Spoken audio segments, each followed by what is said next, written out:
Abi bizim sorunumuz şu anda Mardin'de taksimetre sorunu var. Bir yıldan fazla güncelleme yapılmamış. Şu an hala açılış 22 TL. Bütün çevre illerin taksimetresi hepsi güncelledi. 35-40 TL olarak güncelledi. Şu anda yakıt 50 TL'yi bulmuş. Biz taksi esnafı olarak çok mağduruz. Bizim esnaf olarak sürekli ulaşıma daire başkanlarına dilekçe verdiğimiz halde hiçbir şekilde kimse bize yanıt vermiyor. Durumumuzun ne olacağı belirsiz. Yani şu anda çok mağduruz. Çok perişanız. Yani maliyet bile evimize ekmek getirecek seviyede değiliz. Yetkiler şu anda diyorlar ki yani şu anda yeterlidir ama yeterli değil. Şu anda da bizim esnaf sanatkarlar dilekçe vermiş söylüyor. Hala yanıt yok. Hiçbir şekilde bize karşı yanıt yok.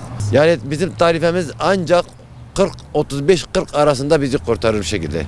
Çünkü yakıtın durumu, parça, teker, lastik, sigorta, bir araç sigortası 35 bin 25 bin TL arasında kesiliyor.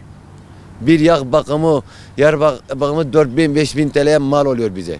Yani bunlar hepsi göz önüne alınarak bize o şekilde zam verilmesini rica ediyoruz. Sayın Valim, senden rica ediyoruz. Biz esnaf olarak çok mağduruz. Çok kötü durumdayız. Bize sahiplenin. Yani çevre örnek Batman, Şırnak, Diyarbakır, Urfa diyorlar. Bize onlar şu anda yeni tarifeler hepsine geçmiş. Ama biz de şu anda beklemedeyiz. Hiç kimse de ilgilenmiyor bizimle. Zaten esnaf olarak buza taksiciler başkan olarak ya da derneği olarak hiç kimse yok. Sahiplenen yok. Herkes kendi derdine, bizi kimse umursamıyor. Şu anda indiğimde 100 TL. Yoğunluk yok. Ramazan dolayısıyla yok. Yani Nisan'dan sonra Ramazan hani sezon açılır diye bekliyoruz.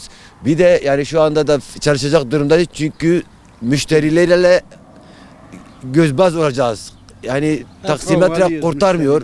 Aşmıyoruz bazen, gerektiği zaman da aşmıyoruz. Çünkü kurtarmadığı için de aşmıyoruz. O müşterilerle sürekli diyalog içinde oluyoruz. Ama taksimetremizi güncellense herkes kendi taksimetresini açıp yolcusunu bırakıp gelecek. Bir de öyle bir şey ki Mardin'de yani metropol şehir gibi değil. Gittiğin her yerde boş dönüyorsun.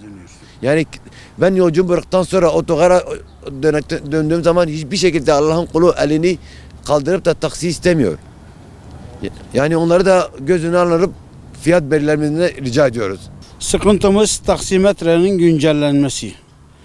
Güncelleme çok azdır. 22 lira, indi bindi 100 lira. Bu da yeterli değil. Bazen taksimetreyi açmadığımız halde müşterilerle devamlı kavga halindeyiz. Ya 35-40 lira arasında olsa iyi olur. Sayın Valimizden ve Sayın Ulaştırma Müdürlüğü'nden ricamız bu taksimetrenin güncellenmesidir. Yoğunluk yok.